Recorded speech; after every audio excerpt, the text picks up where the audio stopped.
नमो सिद्धाणं नमो आयर्याणं नमो वज्रायाणं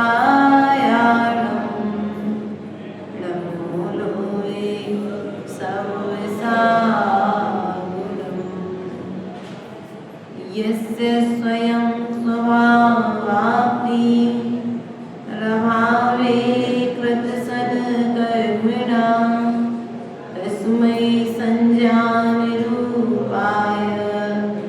नमोऽस्तु परमात्मने गुरुवापन्तिनो नित्यं ज्ञानदैर्घ्यनिर्णायिका चारित्राणवगम्भीरा मोक्षमार्गोपदेशिका मेरी पवित्र मन में गुरुदेव आओ मैं शास्त्र वाचन करूं प्रतिभा जगाओ अरिहंत भाषित सभी श्रुत देवताओं क्या बोलना अब मुझे तो नहीं बताओ। अनंतानंद सत्य परमेश्वरी भगवान देव मुल्लाय कादिनाथ भगवान शासनाय भगवान महावीर स्वामी की आचार्य भगवंत कुंद कुंद देव की आचार्य भगवंत पूज्यपाद स्वामी की आचार्य भगवंत विराट सागर जी महाराज जी की आचार्य भगवंत विशुद्ध सागर जी महाराज जी की आचार्य गुरुवर विभव सागर जी महाराज जी की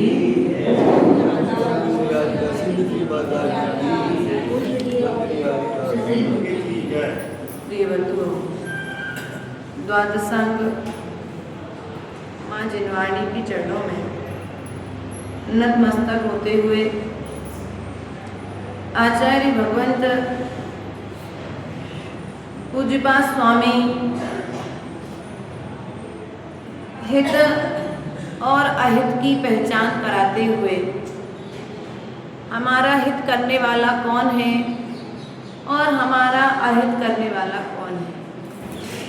हमने जिसे आज तक अपना मान करके रखा है वही मेरा अहित करने वाला भी हो सकता है और जिसे आज तक मैंने अपना नहीं माना है वो मेरा हित करने वाला भी हो सकता है। इसी क्रम को आगे बढ़ाते हुए आज आचार्य भगवान अहित के प्रति क्रोध करना या कसाय करना व्यर्थ है। यदि कोई मेरा बुरा करता है तो मुझे सामने वाले के साथ बुरा नहीं करना है, ये व्यवहार होना चाहिए।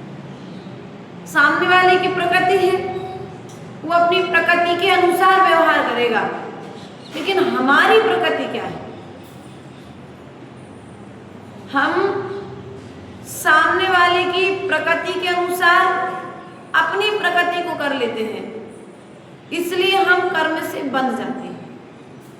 और यदि सामने वाले के अनुसार हम अपनी प्रवृत्ति को परिवर्तित ना करें तो कर्म बंध नहीं होगा।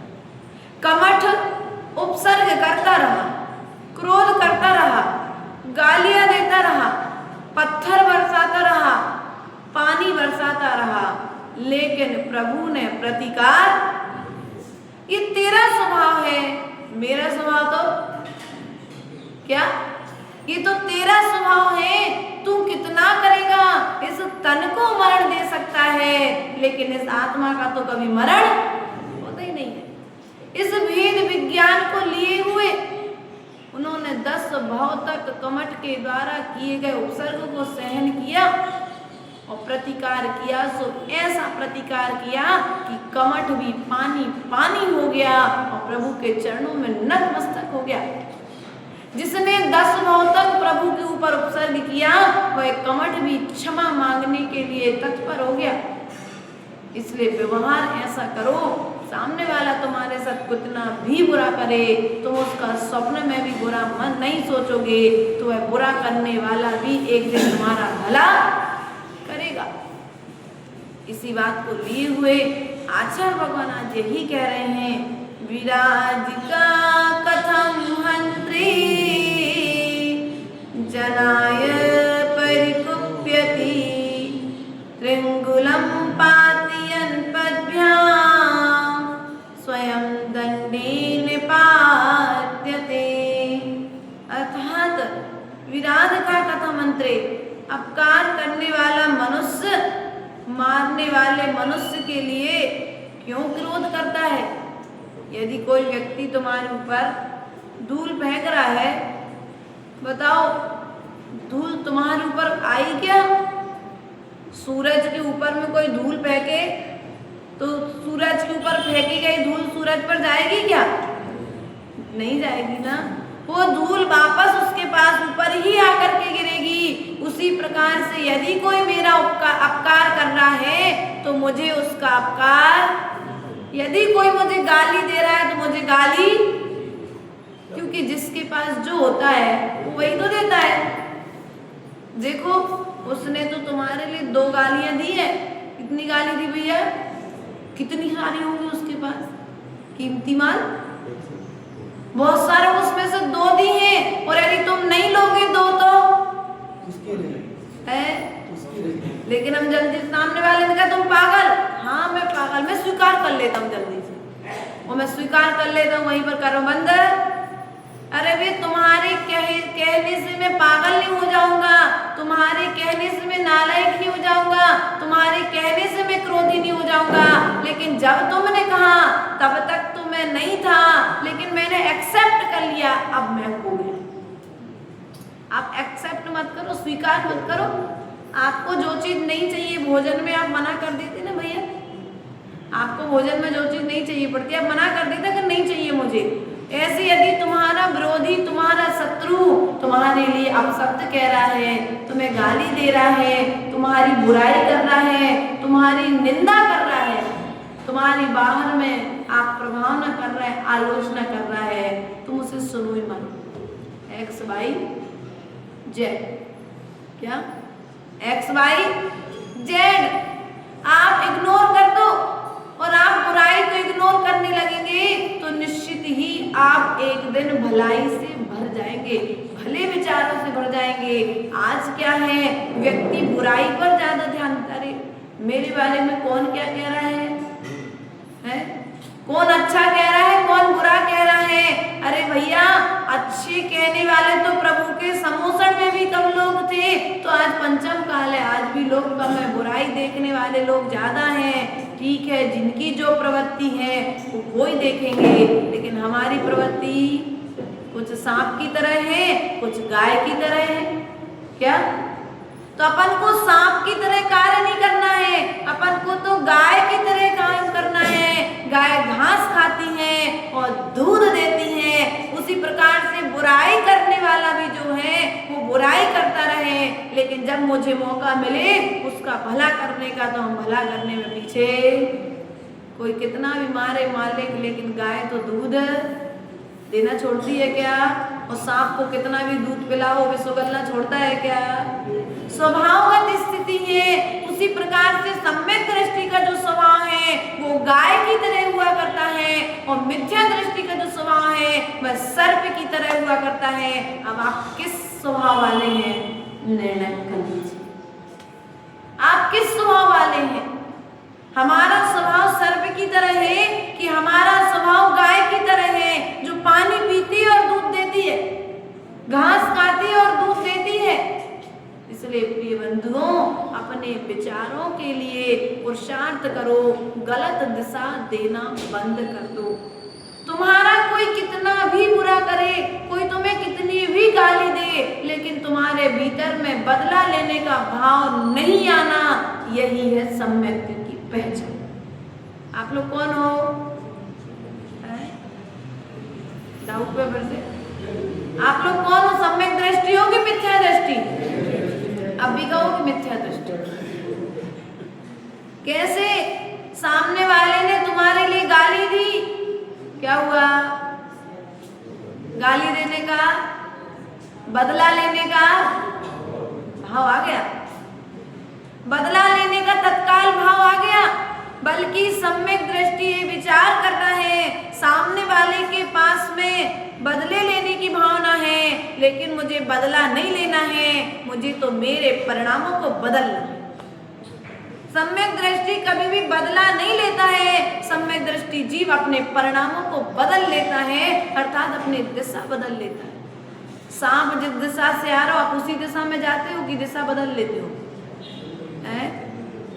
नहीं, आजकल स्थिति क्या है, यदि सामने वाला हमें गाली दे रहा है तो हम और सीना तान के खड़े, दो बेटा तुम कितना दे सकते हो, और फिर बाद में वही के वही क्या करते हो तुम लोग समझदार हो, इसलिए ऐसा नहीं करना है।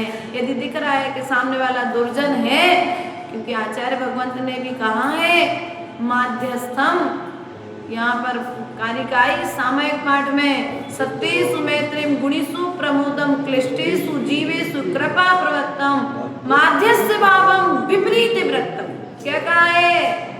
जो विपरीत वृत्ति वाले हैं, जो अच्छाई में भी बुराई देखने वाले हैं, ऐसे लोगों के प्रति क्या हो जाओ? माध्यस्थ हो जाओ। ना उनका अच्छा करने का सोचो, ना उनका बुरा करने का सोचो, जैसे जो है सो है। ना हमें उनका अच्छा करना है, ना उनका बुरा करना है।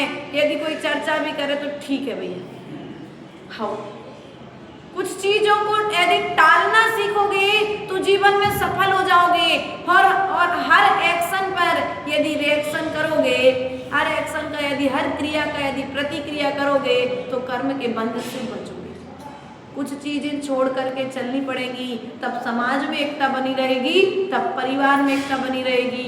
और हर क्रिया पर तुम प्रतिक्रिया करोगे तो ना परिवार संगठित रह सकता है और ना समाज संगठित रह सकता है। कुछ चीजें जानबूझ करके कुछ चीजों को इग्नोर करना पड़ता है। करना पड़ता है कि नहीं करना पड़ता? जानबूझ करके अपन जानते कि गलत है, लेकिन फिर भी अगर इस गलती को हम बताने जाएंगे तो हमें इस गलत का रिजल्ट भविष्य में क्या मिलेगा? है सही मिलेगा कि गलत मिलेगा? अगर रिजल्ट गलत मिलने वाला है, अभी मौका देख करके सही बताओ। सही समय पर यदि सही बात को कहोगे तो तुम्हें उसका सही रिजल्ट मिलेगा, और गलत समय पर यदि सही बात भी कहोगे तो वो गलत ही मानी जाएगी। इसलिए समय की पहचान प्रत्येक व्यक्ति को होना चाहिए। अरे हम तो हित कर रहे थे, हम तो अच्छी बात बता रहे थे, हम तो किसी का बुराई नहीं चाहते, लेकिन फिर भी हमारे साथ बुरा हो जाता है। अरे भैया समय देखो ना, किस समय किस चीज का समय है। समय देखा नहीं और उठाई जीभ तरुआ से, समझ में आई बात? उठाई जीभ तरुआ से मार गई। बुंदेलखंड में कहावत है, अर्थात मन में आया और तत्काल मुख से उगल दिया।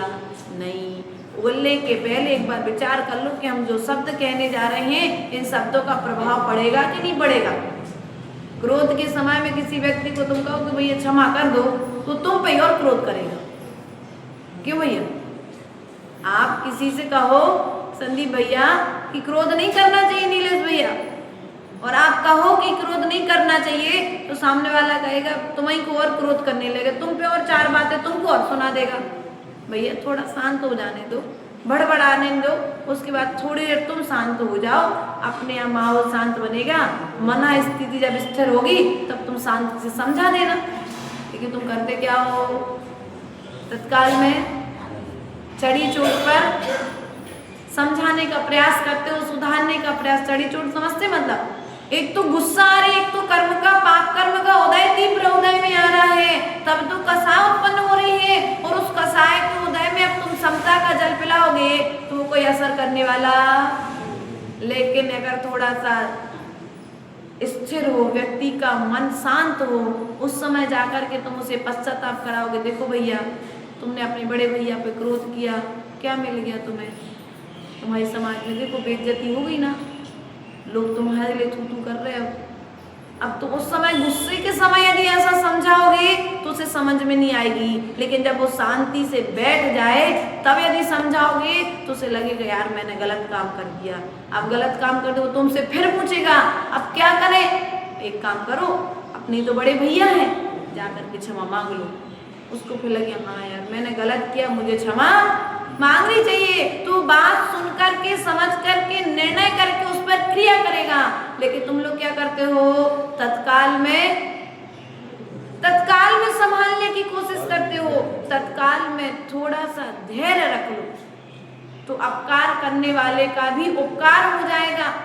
क्या होगा, वरना सामने वाले ने ईंट फेंकी और तुमने पत्थर फेंकना, तो तुम में और उनमें अंतर क्या रहा है? तुम में और उनमें अंतर क्या रहा? तुम तो महान थे ना, तुम तो बहुत अच्छे थे ना। घर में हम तो ये जानते थे, जब हम लोग छोटे भाई बहन झगड़ा करते थे, माँ एक ही बात कहती, बेटा तू तो बहुत अच्छा है ना, वो खराब है उसको रहने दे, तू शांत हो जा। और एक शांत हो गया तो झगड़ा अपने आप, थोड़ी देर में सब एक होकर के खेलने लगे घर में। तो कहने का तात्पर्य, तत्काल में जो पाठ हमें बचपन में माता पिता ने सिखाया है, उसी पाठ को तो हमें आज अपने उम्र के साथ उसे आचरण में लेकर के आना है। वो छोटे में सिखाया गया पाठ यदि आज हमारे उम्र के साथ हमारे जीवन में आ जाए तो अपकार करने वाला भी हमारा अपकार नहीं कर पाएगा। गाली देने वाले के निमित्त से भी हम कर्म का बंध, क्रोध करने वाले के निमित्त से भी हम कर्म का बंध नहीं करेंगे। सामने वाले ने पाप कर्म को उदय से सामने वाले को क्रोध आया और क्रोध का जवाब हमने क्रोध से दिया तो क्या होगा, बोलो? सामने वाले ने चिंगारी फेंकी, तुमने घी डाल दिया, अब आग, बोलो, आग भड़केगी। और जब आग भड़केगी तो क्या होगा, दोनों के स्वभाव का घात होगा। आग भड़केगी तो वस्तुएं जलना चालू हो जाएंगी। ऐसे ही तुम्हारा स्वभाव भी जलना प्रारंभ, हमें दिख नहीं रहा है लेकिन हमारे स्वभाव का घात हो रहा है कसाय के निमित्त से।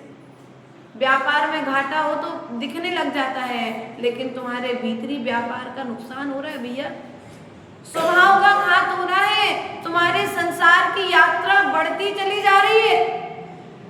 इसलिए जो जो तुम्हें प्राप्त है उसका अहंकार नहीं करना और अपकार करने वाले का कभी अपकार नहीं करना, क्योंकि अपकार करने वाला अपना स्वयं अपकार कर रहा है। अपन ने कुछ बातें सुन के रखी ना, जो क्योला दूसरे के ऊपर काले पोतने जाता है पहले खुद के हाथ काले हो जाते हैं, जो दूसरे पे अंगारे फेंकता है पहले उसके स्वयं के हाथ जलाने पड़ते हैं, और जो दूसरे के लिए घी लगाने जाता है तो पहले खुद के हाथ घी से, बोलो, जो घी लगाने दूसरे को खीर परोसने जाता है पहले उसका मुख भी स्वाद से मीठा जाता कि नहीं हो जाता है। तुम अच्छा परोसने जाओगे तो तुम्हें भी कोई अच्छा देने वाला मिलेगा, और तुम दूसरे को अच्छा बुरा दोगे तो तुम्हें भी कोई बुरा देने वाला, क्योंकि जैसा बीज बोगे वैसा फल उदय में। इसलिए अपकार करने वाले का कभी अपकार,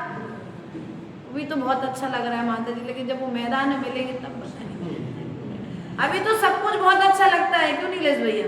अभी तो हर बात बहुत अच्छी लगती है, लेकिन जब मौका आता है तत्काल में, जब क्रोध का उदय आता है, कसाय का उदय आता है, उस समय मालूम पड़ जाए यदि वह शुभम चक्रवर्ती, क्यों भैया शुभम चक्रवर्ती था, खीर फेंकी थी, है शुभम चक्रवर्ती, उस चक्रवर्ती ने यदि थोड़ा सा धैर्य रख लिया होता, भूख लगी थी, रसोई ने खीर परोस दी, क्या हुआ, खीर गरम थी, चक्रवर्ती को भूख लगी थी, धैर्य रखता, रसोईया कह रहा है गरम खीर है थोड़ा ठंडा हो जाने दो, नहीं सुनी बात, भूख के कारण गरम गरम खीर खा ली, जीभ जल गई, क्रोध में आकर के रसोईये के लिए थाली फेंक करके मार दी, रसोईया मरण को प्राप्त हुआ, मरण करके वे रसोईया व्यंतर बन गया। क्या बन गया? चक्रवर्ती कभी नरक नहीं जाता, लेकिन नरक जाना पड़ा, क्यों? क्योंकि तत्काल यदि उस समय धैर्य रख लेता, थोड़ा सा क्रोध नहीं करता तो नरक नहीं जाता। वह रसोईया व्यंतर बन करके आया, वो व्यंतर बन करके उसने किसी फल आदि के बहाने से उसे नदी के पार ले गया, विक्रिया से तूफान उत्पन्न कर दिया, और जैसे चक्रवर्ती को सम्यक दृष्टि था उसने नमोकार मंत्र पढ़ना प्रारंभ किया, नमोकार मंत्र पढ़ना प्रारंभ किया, तूफान थमने लगा। अब लेकिन उस व्यंतर को चिंता हुई कि यदि नमोकार मंत्र पढ़ता रहा तो मैं अपनी विक्रिया से उपसर्ग नहीं कर पाऊंगा। उसने कहा कि जो मंत्र तुम पढ़ रहे हो उस मंत्र को पानी पर लिख दो और पानी पर लिखने पैर के अंगूठे से मिटा दो। मात्र इतने फल से चक्रवर्ती नरक चला गया। कौन किस रूप में किसकी कब परीक्षा लेने आएगा इसका कोई भरोसा बोलो है क्या? इसलिए आचार्य गुरुदेव सदा कहते हैं मित्र कितने हैं जीवन में ये पता नहीं है, लेकिन शत्रु एक भी नहीं होना चाहिए। क्या मित्र कम हो या बिल्कुल ना हो चलेगा, लेकिन शत्रु एक भी नहीं होना चाहिए। ना मन से शत्रु होना चाहिए, ना वचन से शत्रु होना चाहिए, ना काय में शत्रु होना चाहिए। किसी प्रकार से हमारे भीतर में किसी के भी प्रति कोई बैरभाव होना चाहिए क्या? लेकिन होता तो कोई बात नहीं, लेकिन संस्कार आज से क्षमा का बनाओ। किसका संस्कार बनाओ? आज से क्षमा का संस्कार बनाओ, क्योंकि चक्रवर्ती की दुर्गति का कारण है उसका क्रोध। कौन है? चक्रवर्ती की दुर्गति का कारण कौन है? क्रोध। आपने उपश्रेणिक का नाम सुना? उपश्रेणिक, श्रेणिक के पिताजी जो होने वाले भगवान है ना भविष्य के, पद्मनाभ नाम के तीर्थंकर होंगे, वर्तमान में नरक में यात्रा कर रहे हैं। ऐसे राजा श्रेणिक के पिता का नाम था उपश्रेणिक। उपश्रेणिक ने अपने जीवन में एक वचन दिया था उस क्षत्रिय की पुत्री से विवाह करते समय कि उस पुत्री से उत्पन्न होने वाले पुत्र के लिए मैं राज्य दूंगा। उसने से राज्य के एक वचन से उसे कितने कितने प्रकार के उपक्रम नहीं करने पड़े। अब राज गद्दी के योग्य राजा श्रेणिक दिखाई दे रहा है, कुमार श्रेणिक दिखाई दे रहा है, लेकिन वचन दिया है किसके लिए? चलाती पुत्र के लिए ही राज्य दूंगा। कैसे व्यवस्था बनाई जाए? तो अपने वचनों की पूर्ति के लिए सभी पुत्रों को बुलाया गया। 500 कुत्ते छोड़े गए, कुत्ते छोड़े गए, और वे कुत्ते उनमें शर्त रखी गई कि जो इन कुत्तों के रहते हुए भोजन कर लेगा वही इस राज्य का अधिकारी। सभी पुत्र 500 पुत्र भाग गए। मात्र श्रेणिक कुमार एक हाथ से कुत्तों के लिए रोटी डालता जाता और दूसरे हाथ से भोजन। अब पूर्ति तो करनी थी किसी ना किसी रूप में, ऐसी कई परीक्षा उसमें ली, लेकिन कहने का तात्पर्य है अपने वचनों की पूर्ति के लिए राजा ने मायाजारी की। अब वहां पर मंत्रियों से कहा कि देखो वह पुत्र तो योग्य है, लेकिन मैं तो वचन दे चुका हूँ, क्या करूँ? मंत्री ने कहा मैं अभी उपाय निकालता हूँ। उपाय निकाल करके श्रेणिक से कहा कि तुम्हारे पिता तुमसे नाराज हैं, तुम्हें राज्य से निकाल देंगे। बोले क्यों निकाल देंगे? मरण की सजा भी दे सकते हैं। तो एक काम करो, तुम कुछ समय के लिए राज्य छोड़ करके चले जाओ। झूठ बोल दिया। क्यों नाराज है? तुमने कुत्तों का झूठा भोजन खाया इसलिए नाराज है। चला गया बेचारा। पिता ने मायाचारी कर ली, यहाँ पर चलाती के राज्य दिया, सो राज्य पूरा सब नष्ट हो गया। इसलिए प्रिय बंधु, कभी ऐसा कोई वचन अपने मुख से मत निकालो कि तुम्हारी बर्बादी का कारण बन जाए। क्या? तुम्हारी बर्बादी का कारण बन जाए। इसलिए गुरुदेव सदा कहते हैं देना है तो प्रवचन देना, उपकार की 2 बातें सुना देना, लेकिन कभी किसी को कोई वचन नहीं देना। प्रवचन तुम लोग को आता नहीं है ना, लेकिन उपकार की 2 बातें सो उसको ही सुनाना जो सुनने लायक हो। हर किसी को सुनाने जाओगे तो फिर फायदा। जो तुम्हारे वचनों की कद्र करके जानता हो उसको ही वचन देना, हर किसी को वचन, क्योंकि 7 वचन दिए थे सो आज तक भोग रहे है। 7 वचनों की सजा है नीलेश भैया? नहीं है। 7 वचनों की सजा है कि चाहते हुए भी सोच रहे उस मकड़ी के जाले से निकल जाए। स्वयं नहीं बनाया था तो स्वयं उसमें ही अब दिन पे दिन जाला बढ़ता चला जा रहा है। उस जाले को काटने का रास्ता अब अगर तुम जाले को काटना चाहते हो ना तो अपने अपकार करने वाले का अपकार, अपना बुरा करने वाले का बुरा नहीं करना, उसका स्वतः ही बुरा अपने आप हो जाएगा।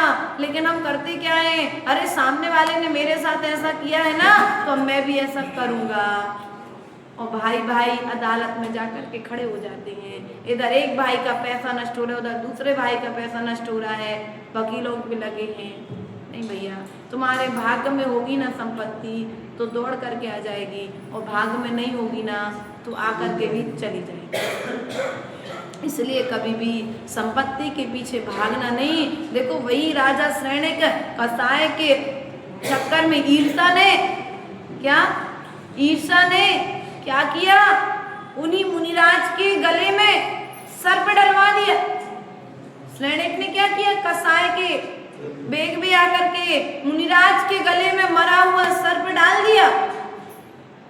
लेकिन मुनिराज ने क्या किया, धर्म वृद्धि, क्या किया, तुम्हारा स्वभाव था, तुम्हारा पाप कर्म कोदय तीव्राय था, इसलिए तो तुम्हारे मन में हमारे प्रति बुरा करने का भाव आया है। लेकिन मेरा पाप कर्म कोदय नहीं है, इसलिए मैं तुम्हारा बुरा नहीं करूंगा। ऐसा कर पाते क्या हम, बोलो, ऐसा कर पाते क्या?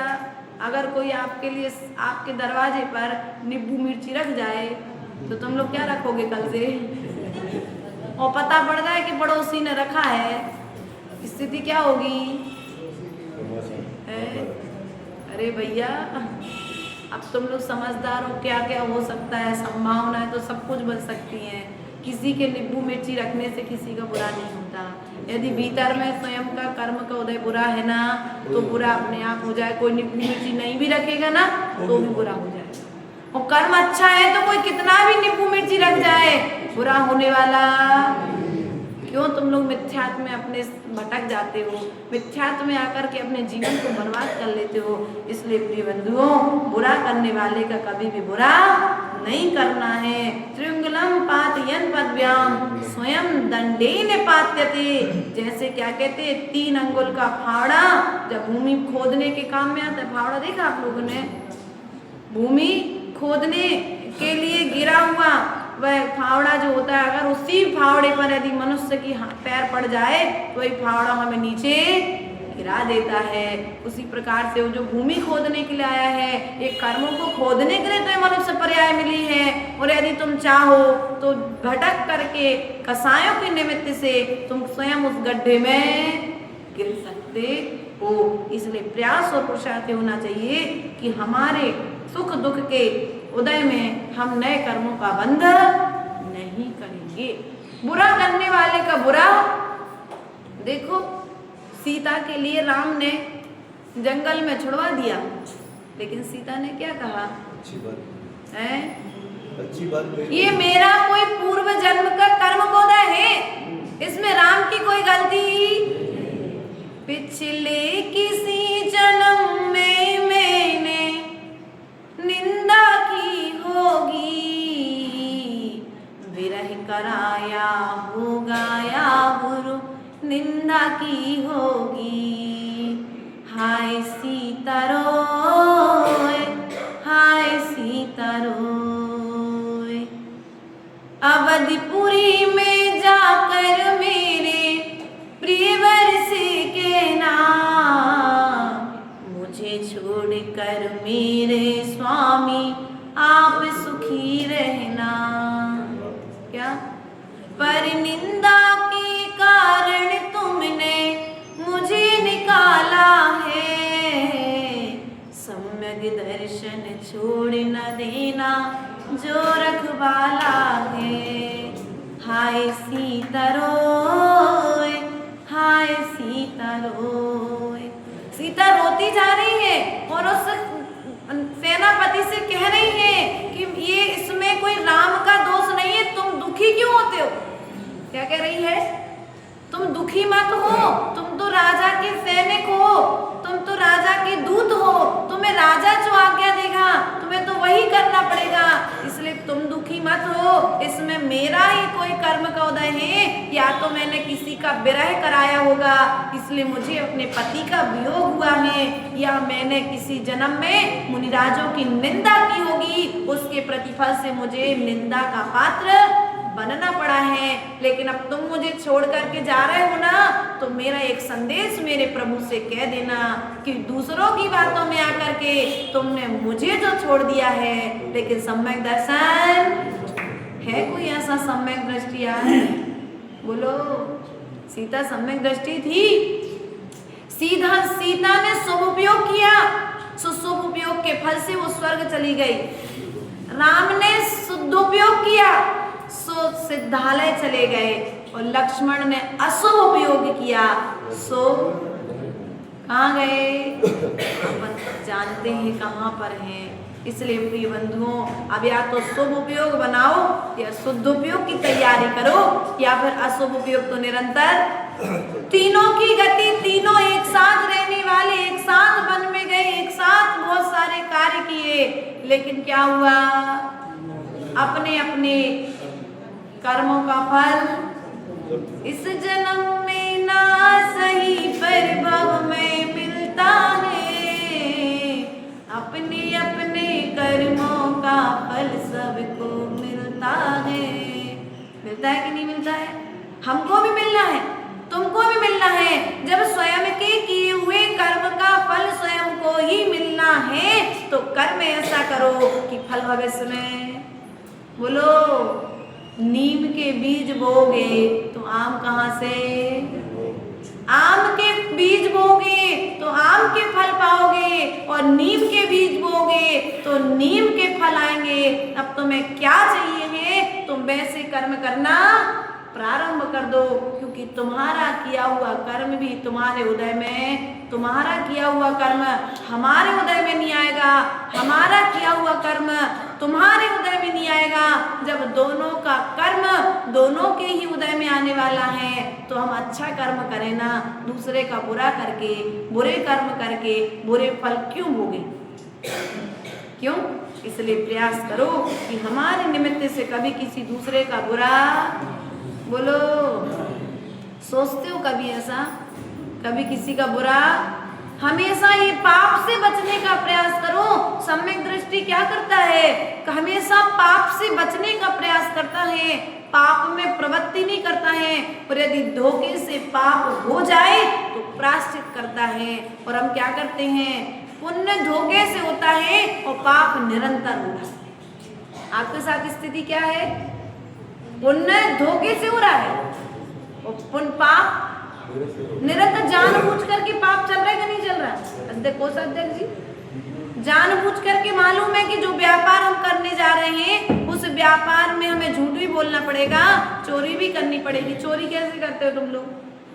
किराने की दुकान वाला है तो उड़द की दाल में बढ़िया पपीते के बीज, काली मिर्च में पपीते के बीज, घी में डालडा घी, आलू आदि मिला करके, गेहूं में कंकड़ मिला करके देते कि नहीं दे देते? आदि आदि बहुत सारी चीज की मिलावट चलती है।